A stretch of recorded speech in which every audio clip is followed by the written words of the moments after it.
The following episode contains footage that was originally recorded at a prior hour. Viewer discretion is not advised. Feel free to view this episode however you want to.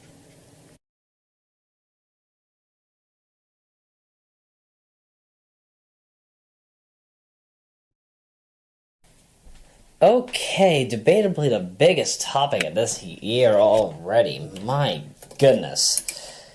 This has got to be debatably the most depressing topic I've had to talk about for probably a good long while. I mean, I'm not usually one to talk about whenever we lose good people, but when it comes to somebody as major as Satoru Iwata, it really can show how much one single community, multiple communities, can really come together and express their feelings, their, could I say mourning thoughts?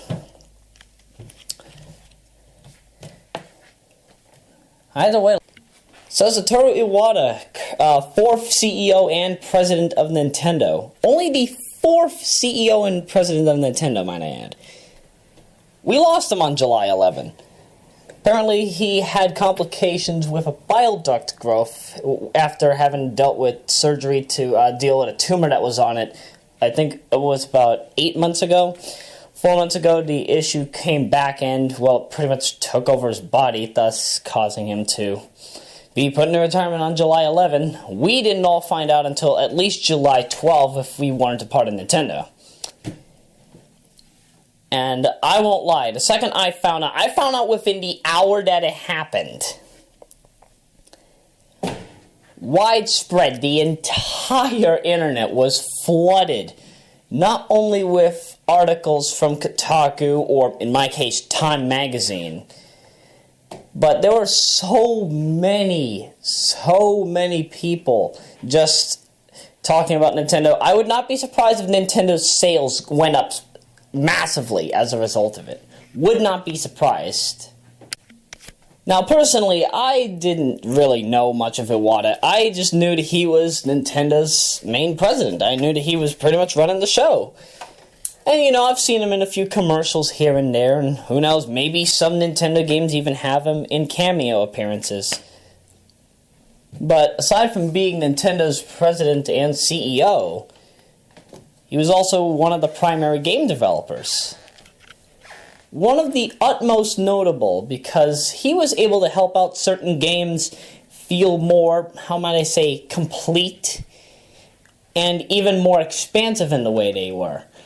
For example, Pokemon Generation 2. Originally Gold and Silver were twice as big as they were in data size because of Johto alone.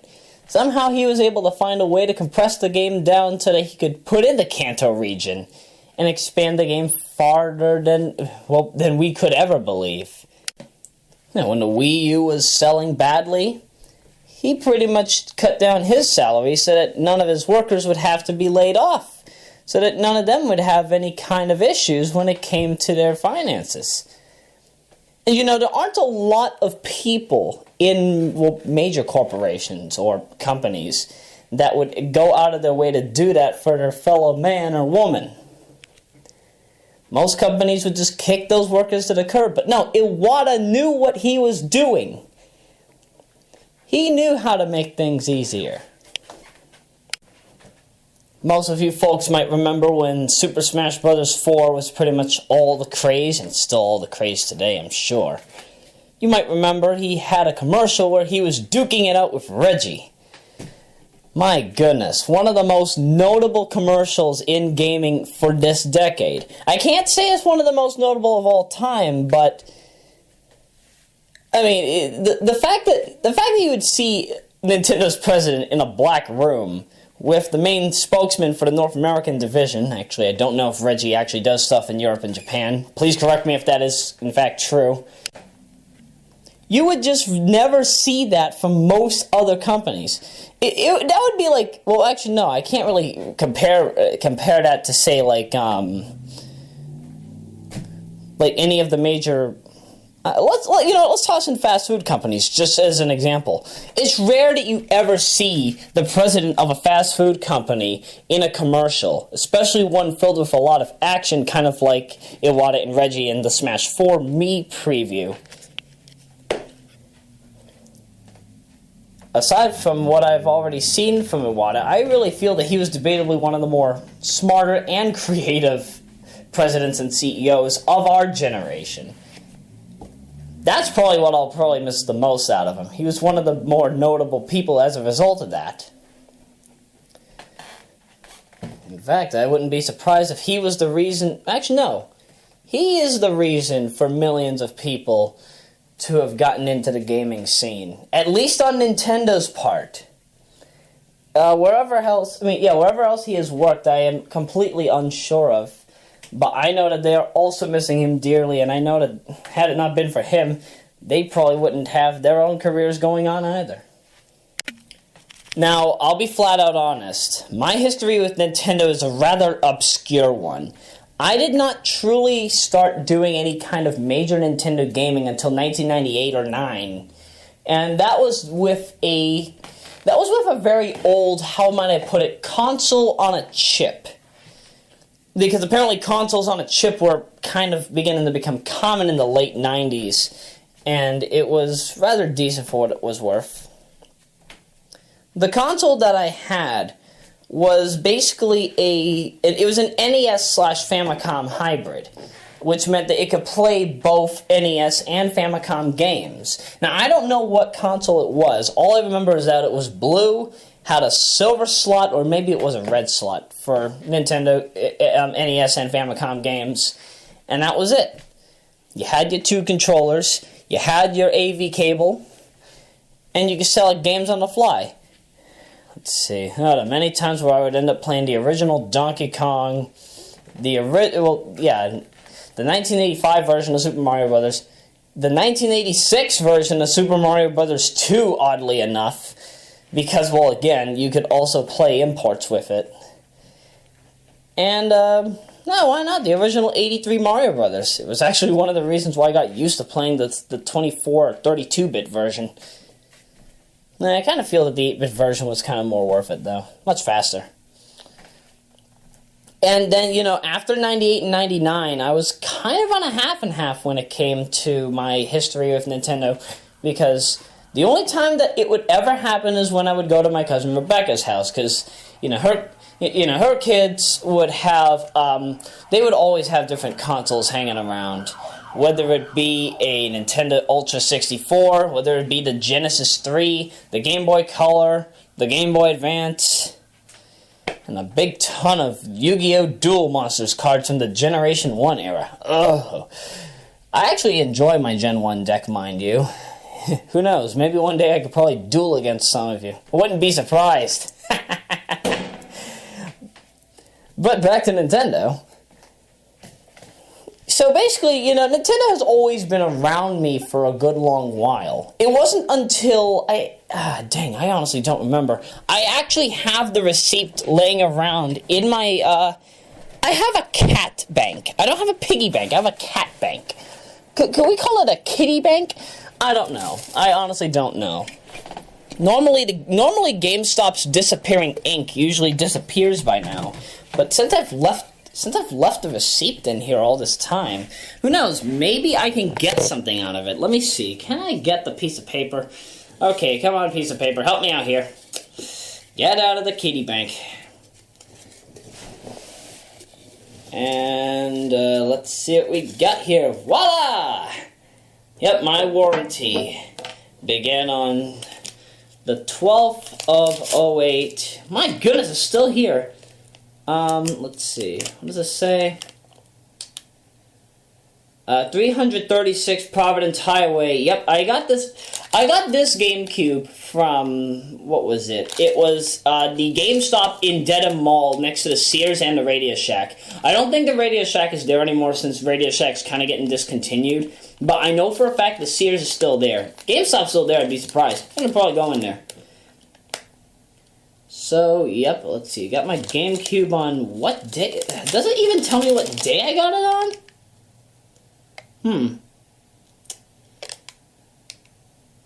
It doesn't say what day I got it on, oddly enough, but given the fact that the warranty began on July 12 of 08, I'm probably going to assume I got it on July 12 of 2008. Amazing that I'm talking about this literally, literally almost 7 years. Yeah, I've had my GameCube for over 7 years now. That's a major milestone. And the fact that it still works is still amazing. I actually have a lot of games that I recorded on it, but because of my commentary and project backlog, you're not going to be seeing those commentaries for a good long while. But don't get me wrong, I will get to them at some point. Just when everything starts getting back into, a normal pace. But let me be flat out honest here. When it comes to my history with the GameCube, and then later on the DS and the Wii, my history with it is rather expansive based on who I was ending up hanging out with at the time. Because my history with the GameCube actually goes as far back as, I'm going to probably say, 2002. Around the same time that Iwata ended up becoming the president and CEO of Nintendo. I don't know if it was for all divisions or if it was just Nintendo of Japan. I'm probably going to assume it was all of Nintendo. And one of my first exposures to the GameCube was Super Mario Sunshine. Because, that was apparently all the craze. That, and I, for whatever reason, was able to see the oddly enough put preview of, what was it? Super Mario 128, which would later be used for Pikmin, Galaxy, and a few other titles I can't think off the top of my head. It's amazing, however, what knowing about the GameCube back in the early 2000s was for me. Around the same time, thanks to my good Generation 1 Old B member, who actually got me into gaming, O.J. Simmons.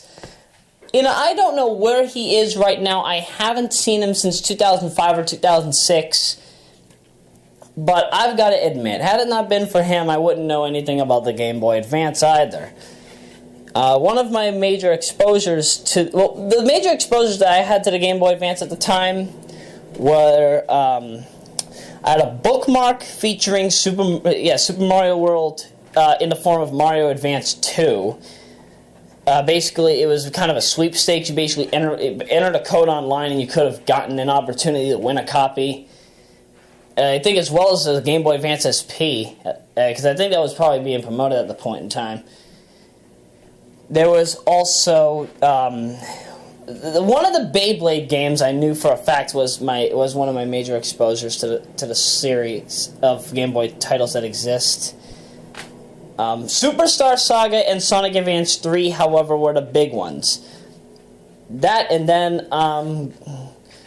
then a good white friend of mine from 5th grade, Jalen. I don't know his last name, but he ended up exposing me to Sonic Advance 2, and then later on I ended up getting exposures to Pokemon Crystal, which I had a copy of, but it got stolen. Pokemon Emerald, but a copy of it got stolen. Dang, and I had all Pokemon on that, all 151. Ugh! That's going to take some time for me to get back, kids. That was painful to lose in 2006. My goodness, but I never legitimately had a Game Boy Advance. Not until 2008.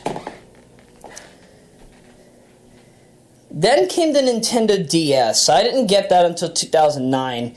I really used the DS as a way to easily play Game Boy Advance games that I couldn't play because of the ducking. You see, I have two original model Game Boy Advance consoles. I have a black shell, and I've got the skeleton shell. Yeah, the black model and the skeleton model. Skeleton model basically means you can see the internal hardware of the device. And my primary titles, because I don't have a lot, because obviously, I lost Pokemon Crystal and Emerald. My main exposures were Kirby and the Amazing Mirror. That was thanks to Willie Santana, and I just found Hey Arnold the movie laying around in a house somewhere, and nobody wanted it, so I took it, and I was able to 100% both of those games within a good month. It took me a good while for Amazing Mirror because I had to master where everything was. The unfortunate thing, though, is that my the internal battery in the Amazing Mirror is entirely dead. So either I had to play in one sitting in order to complete the game, Or, what I would have to do is have the console hooked up to my Motorola charger, my Motorola phone charger, because apparently you can use a mini USB charger on the DS in order to charge the battery, assuming that you jiggle it just right. Oh, man. That was indeed a memory that I would never forget. Oh, I do not remember the amount of times I've probably failed working on that, but it was all worth it. I am very glad that it happened in the way it had, and I'm not upset about it one single bit. My exposure to the DS games, however, like, I already knew about NSMB DS. I already knew about Pokemon Platinum, but oddly enough, Spider-Man Friend or Foe,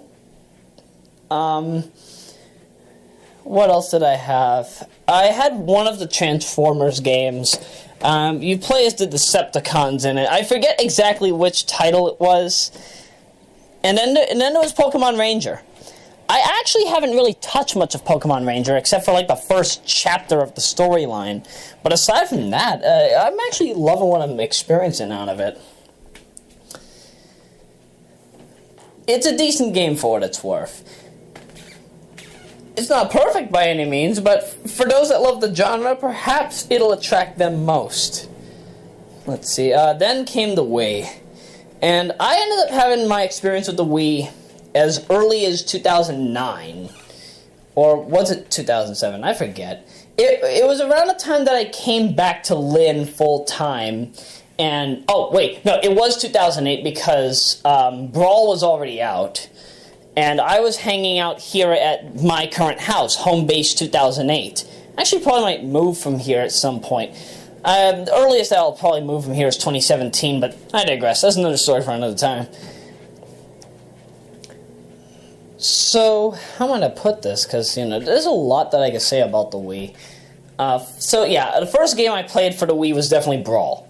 Super Smash Bros. X, or Dirento Smash Bros. X, was my first major exposure to the series of Wii titles. Although I already knew about Wii Sports, I knew about Sonic and the Secret Rings, but those games, and knowing how they play now, I can't get used to motion control.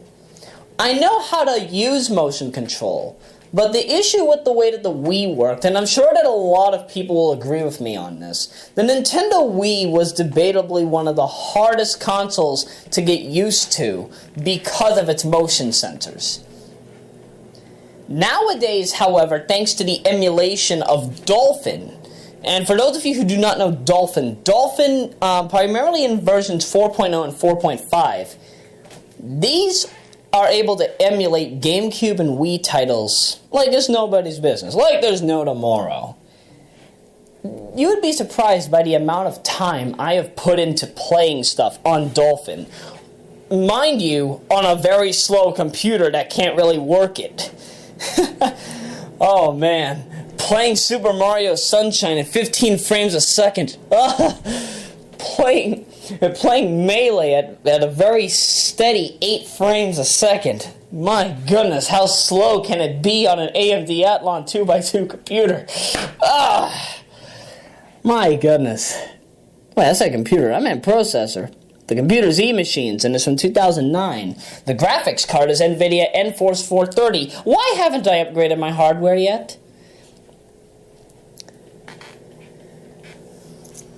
But, going through my history with the way that I've experienced the Wii, obviously, since I haven't had a legitimate Wii console, I haven't really purchased a lot of Wii games, which has resulted in me actually resorting to homebrew.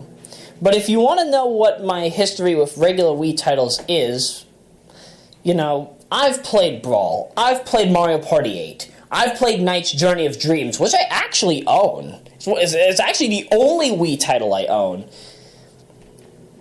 I've played Secret Rings, I've played Black Knight. I've wanted to play Fortune Street. Fortune Street actually looks decent from what I've seen of it. I've played New Super Mario Bros. Wii. I've played Mario Party 9. I've looked at a lot of Metroid Prime 3. I've wanted to touch the collection titles, like, Kirby's 20th or 25th anniversary collection. I think it was 20th. I've wanted to touch it. I've wanted to touch the Wii version of Super Mario All-Stars to see if they fixed anything in the game, and if it's just a direct port of All-Stars, then I'd be ducking surprised. If you're just gonna get the Wii version of All-Stars, don't get it by normal means. Get the special edition with like all the art and whatnot, if it comes with it. Don't pay the $59.99 that they give you at GameStop for it. It's stupid. It's stupid to me. I feel like if you're gonna purchase a special edition collection, you need to get it. You need to get it with every part of its original collection. You need to get every single thing that comes with it. If it had art, if it had a music CD, it's actually one of the reasons why my copy of Naruto Ultimate Ninja Storm, or Naruto Ultimate Storm as I prefer to say, actually has, the audio CD and a good art book with it. I think it has the art book. No, it has a metal library case. Very lovely to touch. My goodness. But I digress. What other titles have I touched on the Wii? My goodness, I really can't fully remember every single title I've played on the Wii. Because, there are a good amount... Punch-Out. Yeah, flat out. Yeah, I'm a flat-out Punch-Out fan. I love Punch-Out. Punch-Out is fun. Punch-Out was debatably one of the easier titles to get into. I never had a trouble with it. But if I had to say... Again, because the Wii was made on the Nintendo GameCube's hardware, I really felt that the Wii was basically my core area for touching GameCube titles again. So, I was able to slightly touch Pikmin 1 and 2. I would rather play the Wii version if only because upscaled graphics. Upscaled graphics, slightly easier gameplay, bug fixes. Oh man, you would not believe the amount of time I've had to put into games because of bug fixes. If only because I feel that playing a bug-fixed game is easier to understand than playing a game with so many bugs that it breaks the game. That's actually why I don't usually speedrun games in their Revision Zero form. Like, for example, whenever I get to the Metroid Prime series, whenever the duck that is, I'm playing it on Metroid Prime Trilogy. I'm not playing that on the GameCube. You would have to pay me to play that on the GameCube. That's how bad I feel that the original NTSC Revision Zero Metroid Prime is to me. 2 and 3 I could care less about when it comes to this. But 1 definitely. I could definitely care more about the issues that 1 has when it comes to this. Especially since there's too many game-breaking shortcuts in the original GameCube NTSCU version. But that's another story for another time. Back to... Wait a minute, but we are talking about Nintendo games here, so I guess it is kind of applicable. Let's see. Star Fox Assault, Star Fox Adventures. My goodness. There were just a lot of Gen 6 and 7 Nintendo games that I really could care a lot about that I just couldn't. There are just so many I can't think of off the top of my head. My goodness.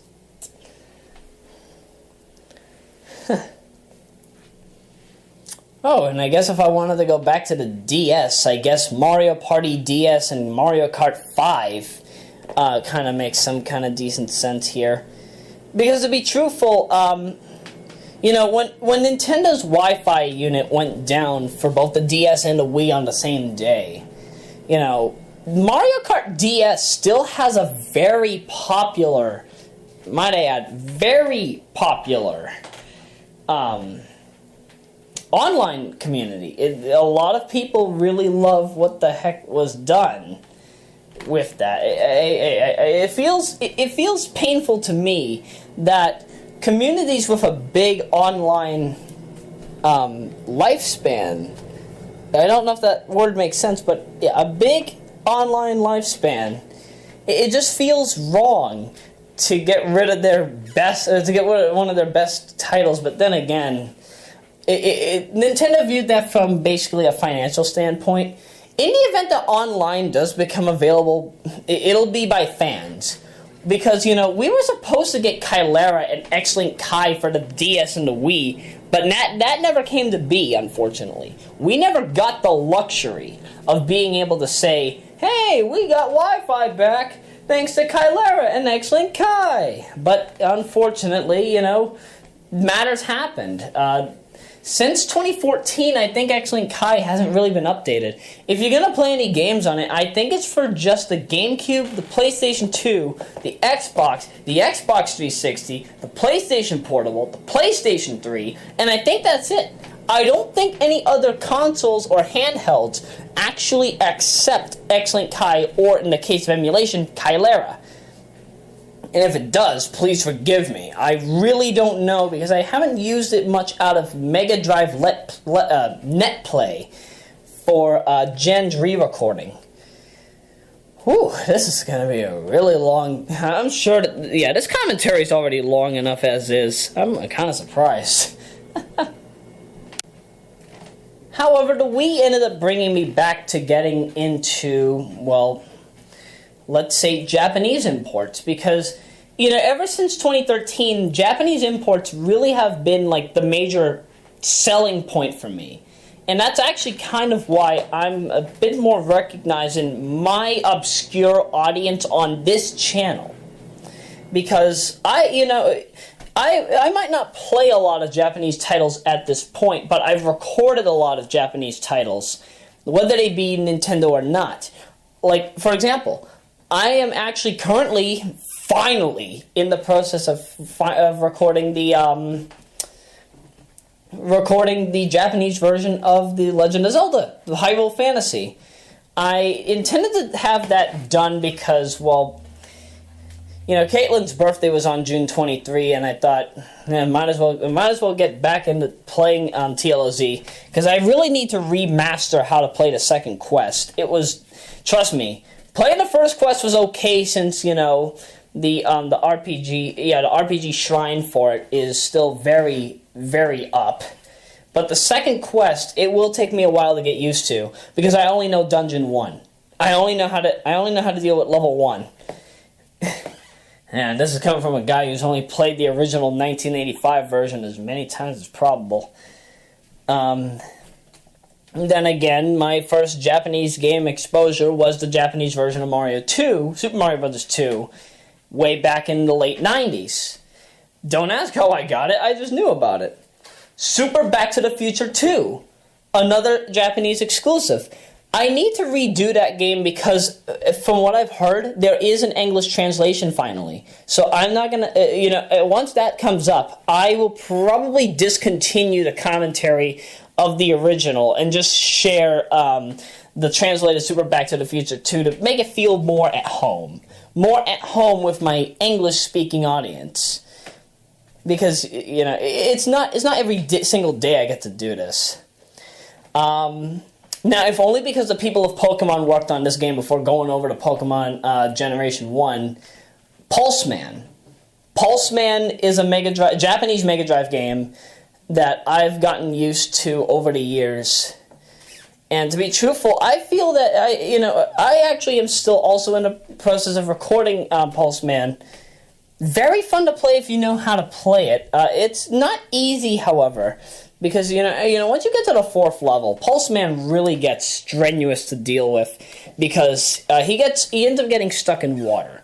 So, when he's in water, he can't use any of his abilities, which means you have to really dodge. The game is classified as a platform shooter because he's able to shoot electric balls out of his hand. He's able to use the Volt Tecker instead of the Volt Tackle as Pokemon has. And he has a few other things here and there that I can't really explain. Oh, right, the ball that he shoots out of his hand, I think it's called Flash Error. Then like, as he goes throughout the stage, you can get Pulse Balls. Pulse Balls really only increase your score. They don't do anything else. It's kind of a shame. That was a very missed opportunity, I would say. It's ironically one of those Japanese games that have all English voice acting, which is very weird. I thought that because it was a Japanese exclusive that it would be strictly Japanese vocals, but they really did good with the 8-bit audio. I'd recommend you give it a go if you ever get a chance. Pokemon is also kind of a big one when it comes to Japanese imports. Whenever I end up getting to Pokemon on this channel, I am playing the Japanese version of Pokemon Blue, translated with the English, translated with the crappy English text that they gave us back in, was it 2004 that good GBX version 3.14 came out? If that is wrong, correct me. I honestly am not good with the dates on the good sets. Actually, speaking of which, I still need to edit up good SNES. I can't find version 3.23 elsewhere. I'm still running on 2.04 beta. Ugh, jeez. Oh, speaking of the SFC, I have also been playing a lot of Japanese exclusive Mickey Mouse games, oddly enough. And for whatever reason, NHL Pro Hockey 94. Again, it's not. These aren't titles that I can get used to overnight. These are titles I had to understand how to touch with their North American counterparts or English translations, if there were any. And that basically, helped me build myself into understanding not just the Japanese language, but also how certain titles play. Like, Mario and Wario and Mario's Picross, those are also good examples of Japanese imports that I had to get used to, because they're not titles that are common. These titles are common only in their original area, and had it not been for understanding the library as expansively as I do, I probably wouldn't ever know of these titles. The GameCube versions of Donkey Konga 1, 2, and 3 are also a prime example because, I only got used to Donkey Konga 1 and 2 in North America, and it gave us some really horrible exclusives in North America. If you ever played a Japanese version, you get theme songs from particularly popular Japanese shows that are over there. And I even noticed that you could even play some Naruto tracks. Can you believe the experience? Oh right, Naruto Clash of Ninja 1 and 2. Can't even believe I played those either. Again, you can tell my history with Nintendo is... It's all over the place, but I can honestly remember a good amount of what I've played up to now that, when it comes to trying to remember Iwata, it's very good for what it's worth because there are just so many titles, thousands of titles to talk about. Oh, let's add in another one. Japanese Alice in Wonderland for the Game Boy Advance. My goodness, the hours that I've spent into that card-based board game. It's a beautiful game, mind you. If you haven't touched that game, please give it a chance. You would be surprised by how much Alice in Wonderland means to a lot of us, especially since the Japanese audience only got this title.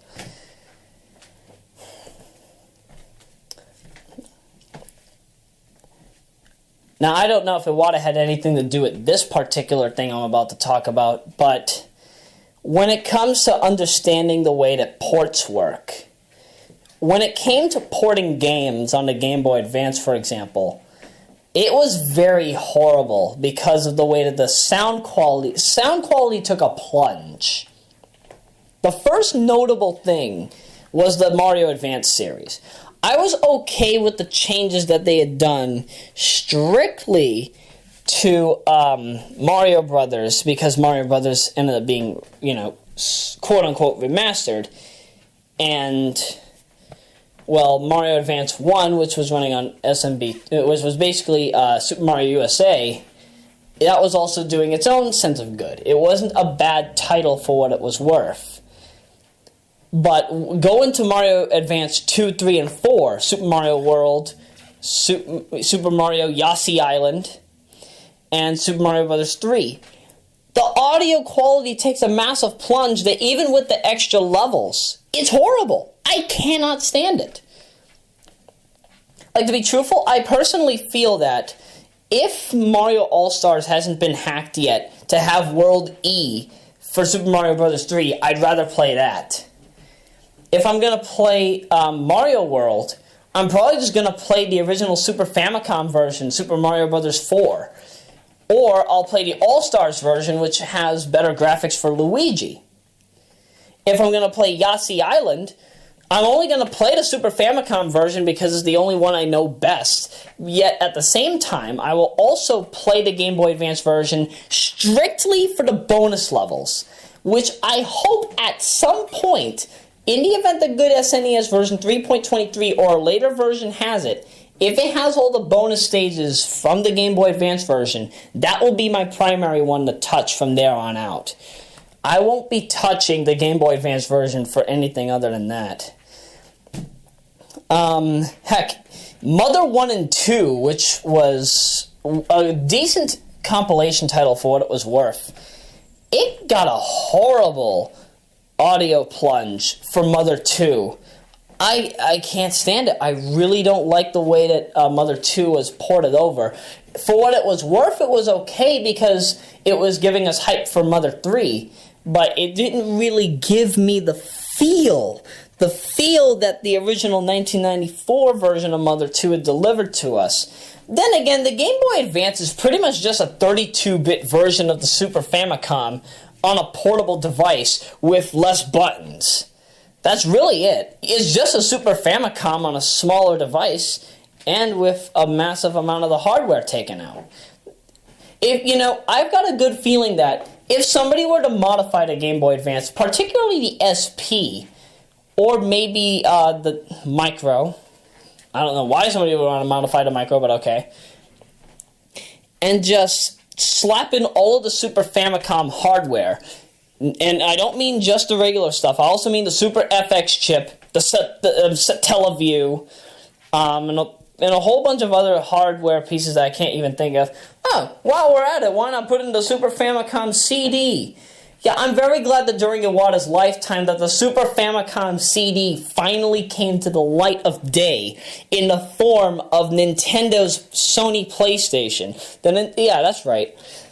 Recently, somebody found the original, there were originally two models of the Super Famicom CD. The CD extension that was kind of like the Sega CD that you slap onto the bottom of the Super Famicom. And then there was the PlayStation rendition, which was basically a Super Famicom. It was a Super Famicom and a Super Famicom CD, but with the PlayStation extension on the bottom. Mind you, however, I don't think that later PlayStation games could be played on such a device in the event that the Super Famicom CD PlayStation crossover really is usable. Because, again, we haven't seen any actual gameplay from it. But I am assuming that you can play relatively early PlayStation tech demos from 1994 on that console. I would not be surprised. I'm really glad somebody found that, by the way. Who would have known? Who knows how long that's been out? Who knows how long that's been out for? But one of the weird things, though, is that because it is still technically a Super Famicom just with a CD extension, the issue with it be the fact that, again, it's a Sony console with Nintendo stuff. But what I want to know is, would it have played like a Sega Saturn, put in the PlayStation disc, and then if there is a cartridge for it, the cartridge would act as a RAM cart? Because I've got a good feeling the Final Fantasy 4 through 6, because they are in both PlayStation and Super Famicom form, I feel that the PSX version of those games and the Super Famicom versions of those games at that point in time probably could have been used in that regard the same way that the Sega Saturn had, in order to add some extra features, which I wouldn't be surprised if that was the original reason why the 32X was made, the Super 32X, that is, in Sega's lineup. Would not be surprised. I'm actually doing some research on the Super 32X right now for MIAA Women's Hockey 2015. In the event that I ever end up making the HD release of it, it'll be on the Super 32X. Do stay tuned for that. I really am wondering how the heck that's going to go. But, I'm kind of been going on a major tangent with the Gen 6 and 7 consoles, as well as Gen 4 and 5. Gens 4 to 7. Dang, I noticed the part that I just did was 13 minutes alone. You can tell I've got a lot to say on this. So, what's next? The Wii U, the 3DS, the 3DS XL, the 2DS, the new 3DS, the new 3DS XL, and the NX. Okay. I want to just clarify something right now when it comes to the setup of the 3DS.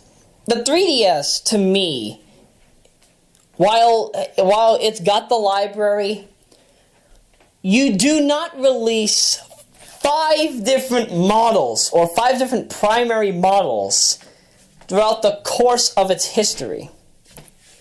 In 4 years. The console's only, the handheld's only been out since 2011. That just goes to show you how much they wanted to put into the 3DS. But to be truthful, I felt that the reason why the 3DS ended up getting as popular as it had was because it was released in 2011, and also because of the 3D mode being a major selling point. Mind you, we are in a time where seizures were not as bad, because back in the 90s, I'm sure that the reason why portable gaming wasn't done with lighting was because if there was ever a 3D mode for this way back when, mind you, 3D, I'm sure that 3D technology's been around at least since the 80s or 70s. I would not be surprised if they didn't release it until now in order to have it perfectly defined. Would not be surprised about that. Because remember, Japan has had a lot of advanced technology before North America or even Europe even gets it. And I could kind of say the same for Oceania, too. They never usually get jack. I get them, but oh, man. I'm sorry. But, I gotta admit, the 3DS, for what it's worth, has decent technology. I just feel that it needs to be I just felt that it needed to be approached better. Had they released the 3DS as the new 3DS originally, like if the new 3DS came out before the original 3DS handheld came out, I feel that the console, the handheld would have done far better. Because I feel like, I'm going to say the same thing about the Wii U. I knew that the Wii U would have the amiibo system. I knew that way before it even became knowledgeable. Because, I was always wondering, what the heck was that little pad for? Oh, wait, I know they've got some kind of hardware stuck in mind. When I saw early concept models for it, I knew that was going to be a major thing. I knew that they were going to have something be just placed on the console in order for it to be read. I didn't know if it would be in the form of e-reader cards or the form of something else, but the fact that they decided to use the Smash Brothers style statues in the form of amiibos, that was a smart move. And to be truthful, it's a selling point. The fact you have to pay $34.99 for one of these things is just downright ridiculous. But don't get me wrong, I'm okay with it if I'm able to. I would be okay with it if I could just get them all in a bulk set. You see, I feel that's how the Amiibo collection deserves to have gone, rather than just selling them individually. If we sold them in a bulk set, if Nintendo sold them in a bulk set, I feel that a lot more money would come out of that. Sure, they'd probably have to pay $116.99, that's just a rough estimate, for just for having these become available. But, the second that Amiibos really start picking up, they're already picking up, but the second that they really start picking up, like, years from now, I would not be surprised if, they start selling them in bulk sets, because it just feels more proper. Heck, we might even get complete sets of Amiibos by the time that the Generation 8 gaming period is over, and I wouldn't be surprised about that. Going further into the Wii U, however, this is a console that I haven't really touched. It's one that I have a good amount of experience with because I've played all the mainstream games. I've played NSMBU, I've played New Super Luigi U, which I own, and beat on the first day that I played it. It was a Friday. I haven't 100%ed it, though. I still got a few stages and gold coins I gotta get. Oh, right, because I haven't unlocked World 9. Doc! I've done Mario Party 10. I have taken a good look at some of the Japanese exclusives. Well, well, ones that are timed exclusives in Japan, Fatal Frame 5, for example, really loving what it looks like at this point in time. Dang, what else? Because Chuck doesn't have a lot of mainstream. He usually has a lot of the mainstream titles, but he doesn't have a lot of like the more obscure titles for the Wii U. I've taken a good amount of look at Splatoon, Yarn Yassi, or Yassi's Woolly World. Yeah, I'm one of those people that prefer to pronounce it as Yassi rather than Yoshi. I don't know. I just feel that after seeing the cover for Super Mario Yassi Island, I don't know. I'm just used to pronouncing it as Yassi. Yassi and Yoshi both are proper pronunciations. It's tomato, tomato, potato, potato. You get it. Dang. I could go on for days about this, but there is just not a lot I can really say about the titles that are available, because even though we've got good titles, we've got Splatoon, we've got Fatal Frame 5, Yarn Yassi, NSMBU, Mario Kart 8. My goodness, I'm glad they brought back the coin system from the original Super Mario Kart. You do not know how important the coin system was. The more coins you have, the faster you go. I'm just glad they didn't bring back the live system. The live system in that game was stupid, and I'm really unfortunate that they brought it back for for Mario Kart 64. I'm really glad they got rid of the live system, and I'm glad that they've kept it as just regular races, go from area to area, regardless of what your score is. But the problem I've got is collecting those ducking coins. Oh, man.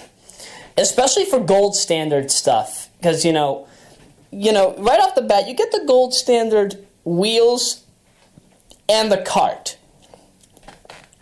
What you don't get is the whatever the paraglider is, that takes a long time to get. I think you need at least 10,000 coins in order to get it.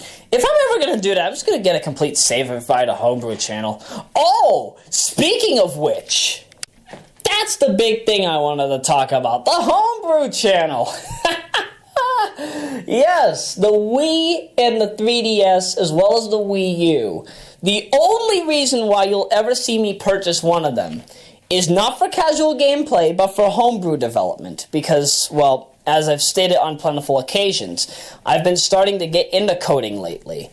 And, well, given my history with the Sonic hacking scene, I've been pretty... Well, mind you, I have not ever released a ROM hack in the Sonic hacking scene, but I know enough about the games in order to actually make a game of my own on the Genesis, Mega Drive, Sega CD, Mega CD, Master System, Sega Mark III, or Super 32X.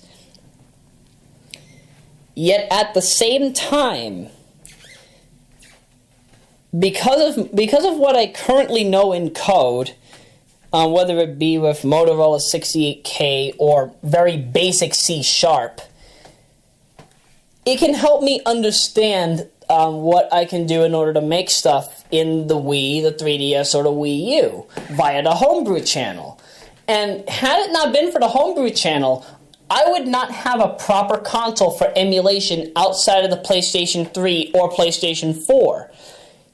And this is actually going to be a big one, because I haven't really talked about this on YouTube, but I have talked about it plentifully on Facebook and occasionally on Twitter. I'm not getting a Wii U until 2017. I'm not getting a PlayStation 4 until 2017.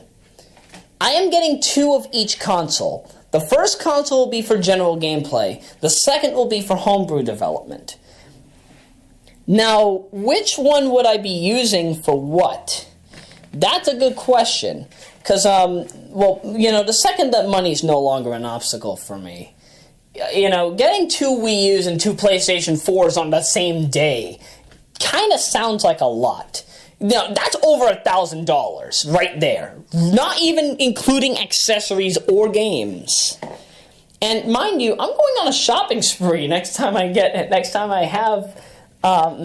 money is no longer an obstacle and I can get pretty much anything that I want, assuming that I am moderately to completely wealthy. but I'll flat out say it now.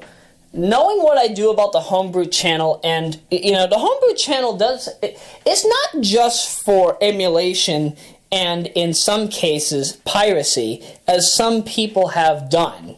I'm not one of those people that really are one of those that do that. I wouldn't really do that unless if the game was no longer available to us. Like, for example, NBA Elite 11 for the PlayStation 3, that's not really available anywhere. However, if an emulated copy is available for download because somebody was lucky enough to get one of the 9 or more copies and import it via means of PlayStation 3 jailbreak, then I would be more than glad to pretty much download that, play it, record some footage of it, share it with you folks.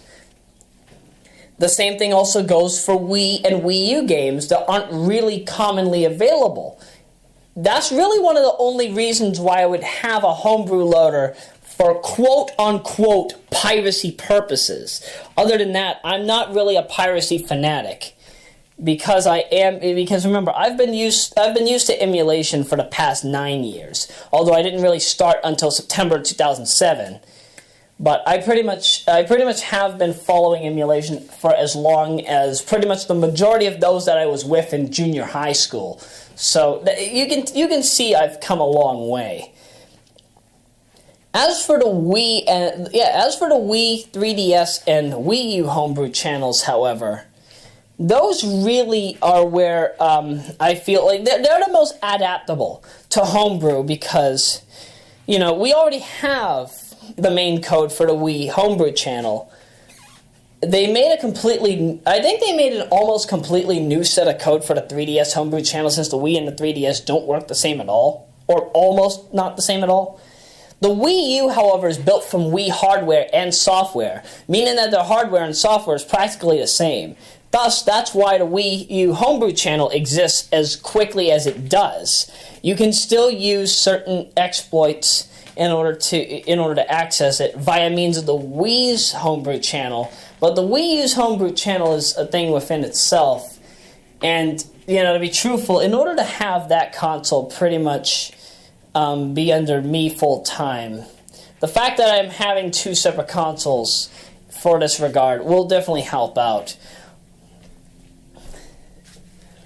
In my case, if I were ever to do any kind of homebrew stuff on the Wii or the Wii U, though, chances are I'm probably just going to port a lot of games. Like, when I say port, I mean port and then overhaul them. And I don't mean just basic games that are just notable to everybody. I mean basically port a game and then have it run on primarily the Wii's hardware, setting it to its limits. If that makes any kind of sense. Who knows? In the event that actually does come to be, I would not be surprised. For all I know, however, I've had a series of 103 different consoles in the works. Yes, 103. I've had this major console lineup concept since 2003. It's unfortunate I've never actually gotten around to doing it, but there will come a time where that will be a reality. You will love what I will do with it, but obviously that will take a team. Unfortunately, even though I'm the only man really doing work here because everybody else is either away with friends or at college, which is kind of a shame because, I run a group of over 12,000 people. You would think that everybody would be hanging around, but enough about me. These projects will take a long time. Don't expect them anytime soon. If you are to expect any kind of projects, especially in the case of Nintendo Homebrew from me, expect them as early as maybe the mid-2020s. Nothing before that, though. I really want to deal with the NHL and NHL and Mega Drive Homebrew scene for now, since they are still they're still kind of stuck in an in-between, kind of in a stalemate. NHL 94 because the NHL 94 formed because they don't have the NHL source codes for any of the games between NHL Hockey 92 to 98.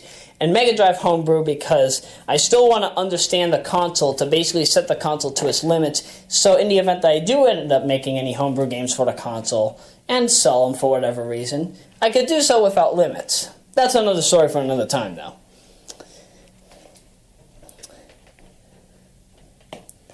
Back to Wii Homebrew, however, because one of the things that I've been attempting to do on plentiful occasion is, well, obviously I don't like carrying my big launch model PlayStation 3 around a lot, because along with everything else that I have in my backpack with it, it's about 20 pounds.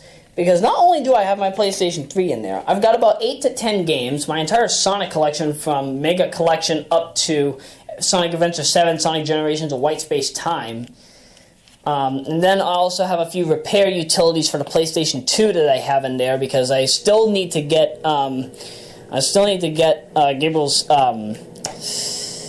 online extension that was on his 50,001 model, which I also have. My model for my PlayStation 2 from 2003, Christmas of 03, is also a 50,001 model. Very useful. Version 1.10 or 11 really does an astounding job with the way that the software works. I barely ever have an issue of reading a certain game. But other than that, I feel that if I were to go around holding a Wii or Wii U in my backpack, that really relieves me of, I'm going to say, maybe 15 to 17 pounds. Because the launch model PlayStation 3, with all the bulky stuff that's in it, it's a very heavy console. I don't know if the PlayStation 3 is actually 20 pounds or so, but it feels like that. And mind you, I have one of those JanSport backpacks in which you have to hold your, you have to have it on one shoulder. You can't have it on both because it'll hurt the front or the back of your neck.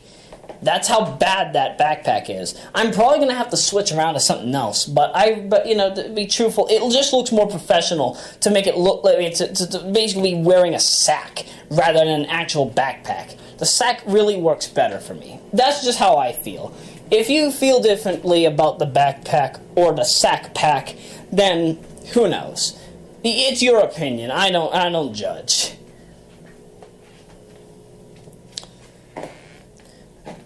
But again, because the Wii, the 3DS, and the Wii U are far lighter in weight, that means I don't have to walk around with such a bulky console in my backpack or sack pack, which also means I can have a lot of cords, I can have a lot of hard drives and USB flash disk drives.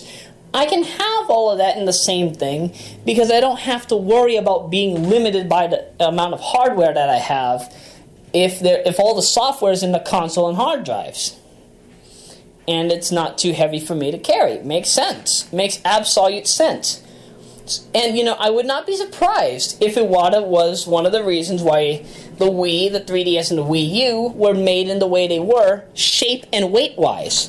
Because they pretty much have all this light hardware, lighter than that of the GameCube, actually. In fact, the GameCube, you can hold it like a lunchbox, actually, now that I think of it. But when you think of the Wii and the Wii U, as well as the 3DS, because they are so small and lightweight, especially since, homebrew will definitely be a part of my life from here on out. If I'm going to ever do a demonstration, I want to be able to walk with lightweight stuff so that I don't hurt my back. And I kind of appreciate that Iwata and Nintendo were able to make lightweight consoles as a result. Again, that is something I cannot say for the original PlayStation 3. It's not something I can say for the 360 or Xbox One. Nintendo always had lightweight consoles. The Famicom was lightweight. The Famicom Disk System was lightweight. The NES was a little above average. The Super Famicom was lightweight. The Super Nintendo was lightweight. The Super Famicom CD, I'm sure, is a little heavier because, it's got a CD drive. Obviously, a CD drive is slightly on the mildly heavy side. The Ultra 64 is lightweight. The GameCube is moderately weighted. the Wii is lightweight, the 3DS is lightweight, the DS, the Game Boy Advance, the Game Boy Color, Game Boy Light, Game Boy Micro, basically every single handheld, the Wii U, and wishfully the NX.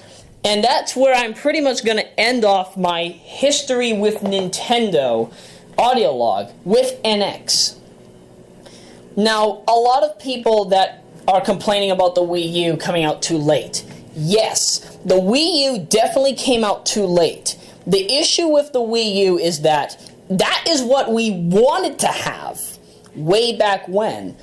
We didn't want to have the Wii's motion controls, but that was the major selling point for the Wii, hence the reason why it and the PlayStation 3 won during Generation 7.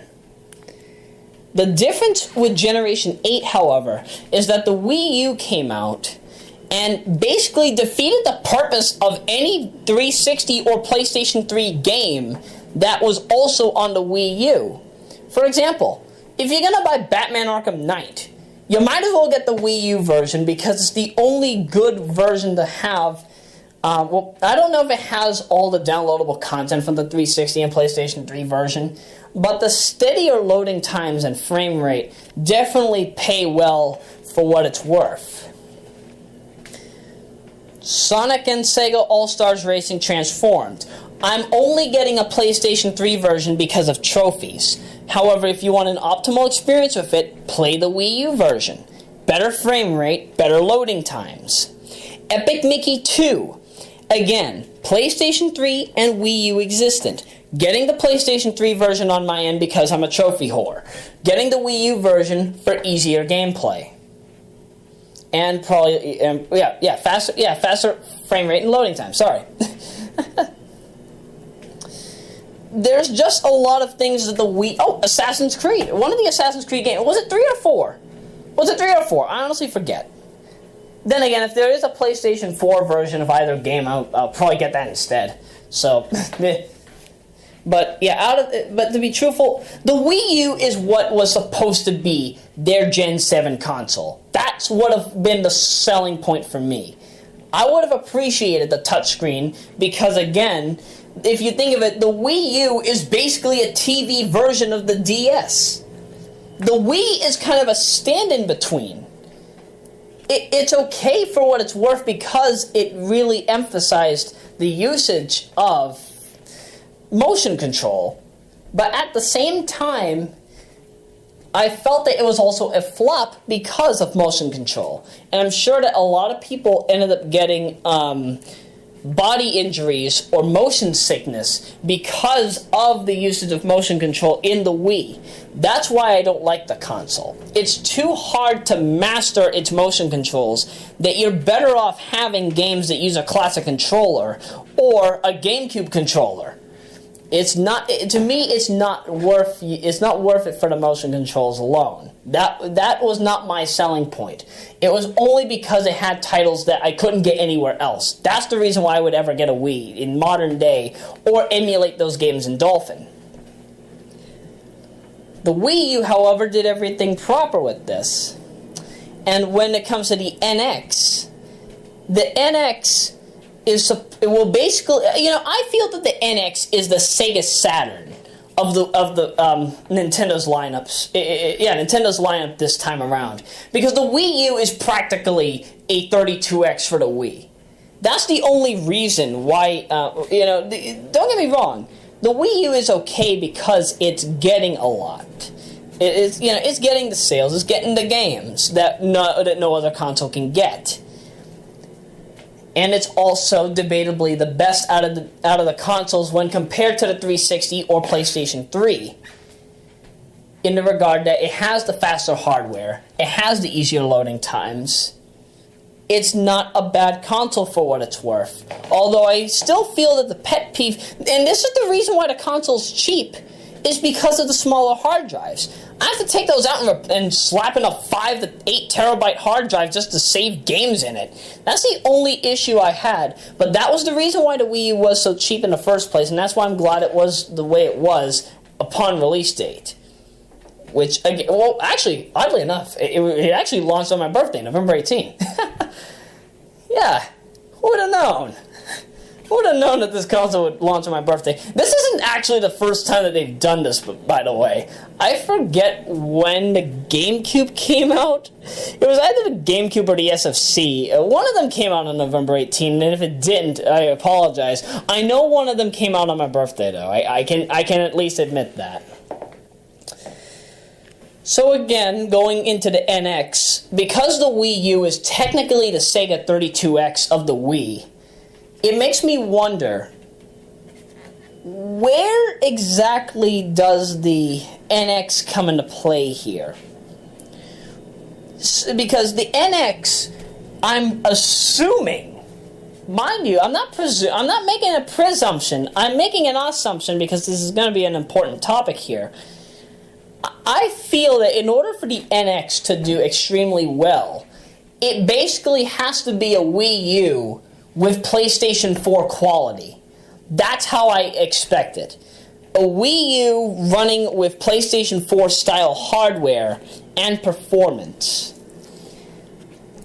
If that kind of quality and performance can be approached with the NX, chances are I will be touching that instead of the Wii U, as well as if it is able to emulate games from prior consoles, particularly the Wii, the 3DS, and the Wii U. If not the DS or the 3DS, then just the Wii and the Wii U, we can set up homebrew channel for NX and get it that way. Which, unfortunately, also means I'd have to get two consoles. One for general gameplay, especially if I'm going to do online, and one for the homebrew channel. And unfortunately, given the way that Nintendo works when it comes to the homebrew channel, if I were to ever run it on my console, I would have to have that console not have an online account. That's the reason why I'm getting two. It only makes sense because, again, I don't want to have any accounts of mine banned from any of their online servers for using a homebrew console. And I feel that that's kind of smarter in the regard of the way that I would handle things, or anybody deserves to really handle things when it comes to homebrew on the console. It's kind of a shame that nobody really talks about this in the way that I am, but hey, somebody has to talk about the big matters. This is what I feel needs to be done. But will the NX sell? It all depends on how they advertise it. All depends on how they structure it. If the final product is not what we like, I won't touch it. But I probably will touch it just in honor of Iwata. That's the reason why I made this audio log in the first place. And to be truthful, I think we're coming up to the closing point because, I've been talking about this for a good hour and change. I don't want to be talking with you for too long, but hey, somebody has to bring up these topics, so I'm glad that I honestly did so. Iwata was one of the major reasons why I got into this in the first place, why I got into Nintendo again, and to be truthful, nothing would be the same without him being existent. So, I owe a lot. I owe a lot to this good guy. Cannot lie about this at one point. Not one single point at all.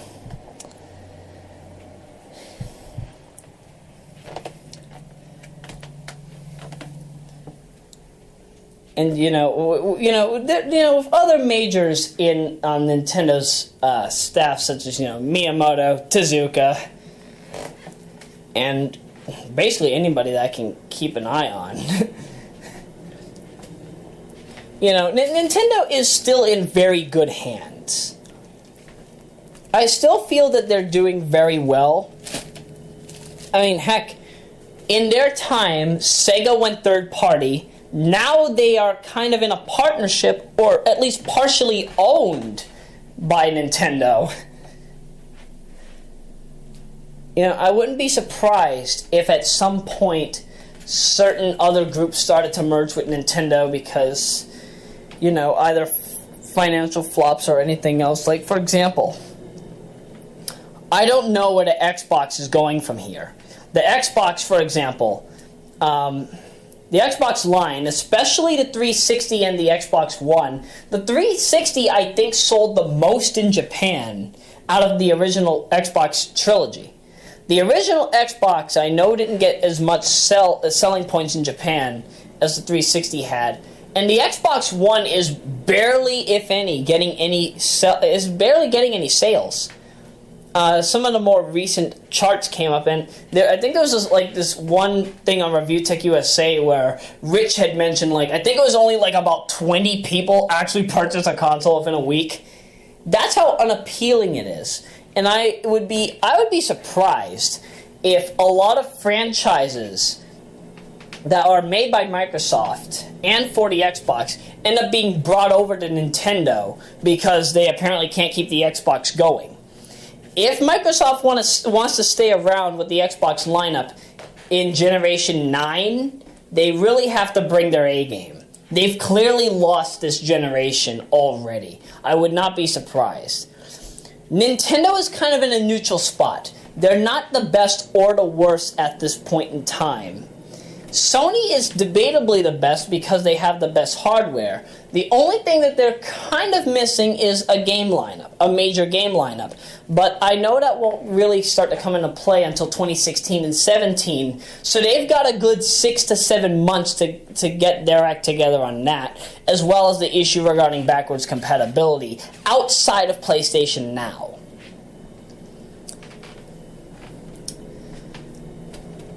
But where does Iwata come into all of this? Well, remember, Nintendo and Sony, for example, they've had a really close partnership, especially way back in 1994 when they were working on the Super Famicom CD, which would later become the Super Famicom PlayStation, which would later just become the PSX. Not to be confused with the PlayStation X, which is a PlayStation 1 and 2, with the PlayStation 3's cross-media bar and a 250 or 500 gigabyte hard drive. No, wait, I take it back. I think it was a 120 or 250 gigabyte hard drive at most. I don't think a 500 gigabyte hard drive was ever made unless you had to install it yourself, but digressing. Because, Sony ended up releasing, just a very small post on Twitter, because you can only apparently post 140 characters a post, unfortunately. Type 140 characters a post. And, it was basically thank you for all the good times. Thank you for the 13 to 15 years that you've been running under Nintendo, Iwata. And, it really shows how, even though, Sony and Nintendo are now rivals, it shows that they still got good sport. It shows they're good people. They're not bad folks one bit. And to be truthful, I've always felt the same way about most gaming companies. Most gaming companies aren't bad to one another. They just want to make sure that that not only do their workers live happily, but also their sales live happily in order for their workers to get decent payments to also simultaneously live happy. I don't blame them for that any single bit. I completely understand. This is it's a kind of a half and half sensitive topic for me, especially, I've been growing up with games at least as early as 1997. Even though I didn't really start doing any major gaming until the ages of 5 and 6. And again, one of my first major exposures to games, especially on consoles, was in 1999 when I saw apparently we had this I don't know what kind of a copy of Sonic 2 it was, but I heard track 10 from Hidden Palace Zone playing, and I saw Hidden Palace Zone on the TV in my kitchen on the 3rd floor of my Boston house, which I often call Home Base 3, or as I often also call Home Base 1996. I was there in the summer of 1996 and went and lived up there until September 3 of 2007. Kind of surprising I'm actually talking about this now rather than later. And, that was really what got me into gaming in the first place. Because, after that time, I didn't get to play Hidden Palace Zone for a good 8 years until I found out about, the original version 2.0 13, is it, of gens. Mind you, I don't remember the original version name for the more recent versions of gens, so forgive me on that if I am incorrect. But, ever since then, also after being exposed to the Nintendo, the NES/Famicom hybrid, which, again, was a third-party console that allowed me to play both US and Japanese titles, it really got me into really wanting to play games from any kind of console, and I've been okay with what I've experienced so far. And especially with Nintendo, even though we lost Iwata physically, we still have a lot coming from here. There's still a lot to do. We need to make sure that the gaming scene still stays happy. And I'm sure that's what Iwata also wants. So, at this point, I really don't know how else to put it, but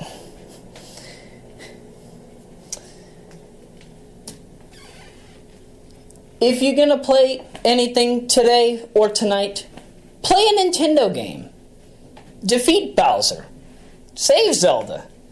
Save the world with Ness. Take down Master Hand. Defeat NME.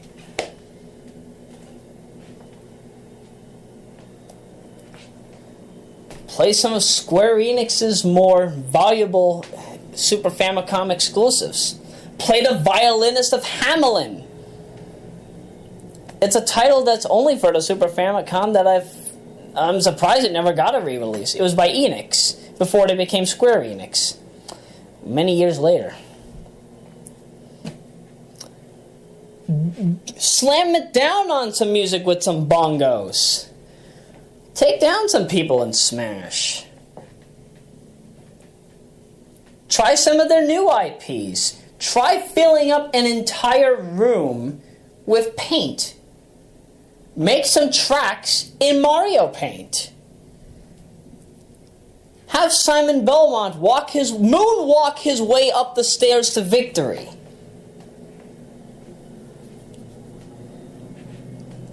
Have Yoshi dump out those eggs and defeat Bowser Jr. Oh, sorry, Baby King Koopa.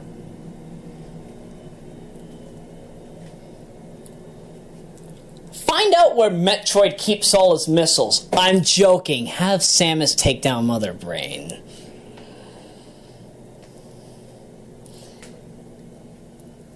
Have Lolo find La La La.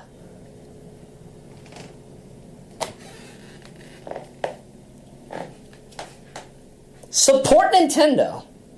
That's really the best way to say it. Just support Nintendo. Do everything you can right now. Make their sales skyrocket at this point in time. They deserve it. They deserve it. Their workers deserve it. Miyamoto, Tezuka, Iwata, Reggie. They all deserve it. Don't let this opportunity go to waste. Have your name heard. Have your name in the Nintendo scene heard. That's what is needed right now. That is what I feel will allow us all to thrive, and Nintendo to thrive, not just for this generation, but many more generations to come. I've really got a good feeling that this will all come into good play at some point. Refuse to let this go to waste. I assure you, you are doing the right thing. I know that this part of the lecture's kind of gone on for a good 20 minutes and change, but I'm okay with that.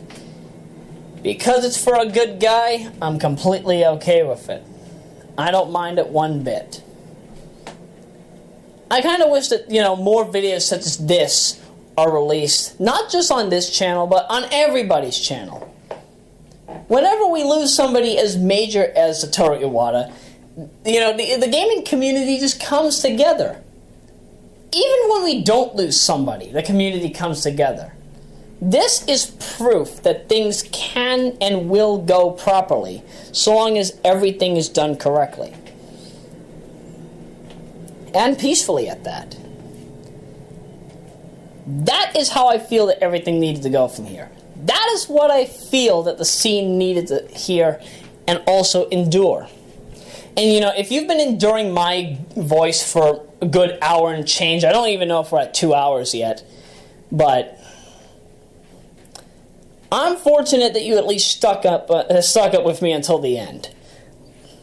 Because, gaming is one of the major core portions of my life. It's one of the major core portions of this channel, not just including what I do for commentaries, not just what I do for ROM hacks. Because, there are a lot of things that I could do in the gaming world that I've still yet to do. And I intend to do that in full. Just not right now because, I still have a lot of things going on. The second that my backlog is done, though, I'll get back to doing things full-time. I'll probably get back to working on new games. I'll definitely go back to working on my console series that I've been working on since at least the launch of original Royameadow Generation 1, New Year's Day of 2003. Mind you, I created the group in October of 99, but it wasn't officially launched until New Year's Day of 03. But I still have to count those extra years in. It's kind of like what they do with The Simpsons and The Tracy Ullman Show. The Simpsons came out, April 19 of 1987? But the original main series didn't come out until, December of 1989. It's kind of like that. I still count the original years before launch time. That's why I say I've been running this team for 15 years, rather than 11 years. Makes sense, right? It's kind of like what I say with Iwata. He might have only been president for 13, but he was running the show for 15. Because he was around at least since 2000, if not any time earlier than that. But, there's just so much I could say at this point in time, but, I've still got to get back to work on MIAA 2015, so I don't want to take up too much of my time. But I'm glad that I could at least talk about this in a timely manner. Because, sometimes I would get to topics later than usual. Heck, I think it took me at least 2 weeks to talk about the memorial of Lauryn Hill, as well as the release of MIAA 2015, for example. At least the Rise of the North Shore demo. Volume 1 is out now, by the way. Go to the NHL forum if you want to get a download of it.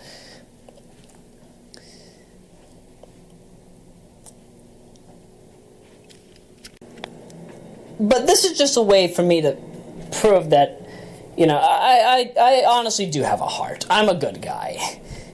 Sometimes I might not sound like it in the way that my commentaries are. Don't get me wrong. Sometimes I'm a little grumpy. Yes, I will admit that there are times where I was grumpy or just flat out ignorant during my commentaries. But this is actually where I can truly admit I've got a heart. I truly do feel for not just the gaming community, but Nintendo, especially Nintendo Japan, and also definitely Iwata's family. My heart goes out to them. There's just so much on the horizon that has yet to come. Who knows what else Iwata has had in store for us that he hasn't talked about? Who knows what IPs and consoles and other projects that were in the works? What I do hope is that Nintendo's new president, who you see here in this little image, I truly do hope that he does astoundingly well. Just as much as Iwata, or almost as good or better. Nintendo has been in a good spot lately. We don't want that to fail. Remember, Iwata was only the fourth of the main presidents in Nintendo throughout its lifespan. And how long has Nintendo been around for? About 200 years and change? Correct me if I'm wrong on that. I honestly don't fully remember. But yes, the way that Nintendo's future is looking, all that I wish be that things still get better from here. Things don't fail. We truly do deserve fun times and happy times for Nintendo. Even though we are mourning or remembering Iwata for the great man that he is, and still is today. I don't say was, because he's still existent. Even as a spirit, he is still existent. It's kind of one of the reasons why, well, in order for me to go into a non sequitur here, it's kind of the reasons why I still say that, Lauryn Hill, Caitlin Rastolini, they're still great people today. And even though they're only available in spirit, they still do great things for the people. And for not just our community, but everybody as a whole. Those that they know, their family, their friends, even Royameadow and company. And that's really all I can really put down on this. It is very expansive in the way that I've put it, but I'm at least glad that I could talk about it in the way that I have.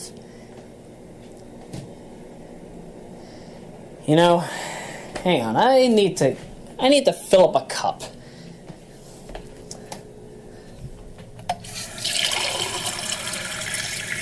Okay, there we go. Iwata, this is to you. I'm not usually one to drink a glass of water in memory of somebody for becoming physically retired, but hey, you've done the greatest that you have with Nintendo in the 2000X decade, and the 2000XX decade as well. Here's so many more good decades and centuries of Nintendo. I'm very glad to have known you, even though we never actually met or interacted. I feel that through your games, and Nintendo's games, that we've interacted in many good probable ways. That is something I'll never forget you for. Until we see you in the next Nintendo installment, enjoy your life in the spirit world. You are a good man. Do not forget all of the billions of good people that love you. I assure you, it has all been for a good cause. That is some good water. I am Roya Rockwood. Have a good day. And I shall see you next time for whatever the installment be. I do not know what it will be yet. But who knows? I might surprise you. Have a good day, kids, adults, elderly, folks at Nintendo that might be watching this. I would be surprised if anybody did, but hey, who knows? I've been surprised once before. Until then, though, good day, good night, good afternoon, dawn, whenever you might be watching this video in the world.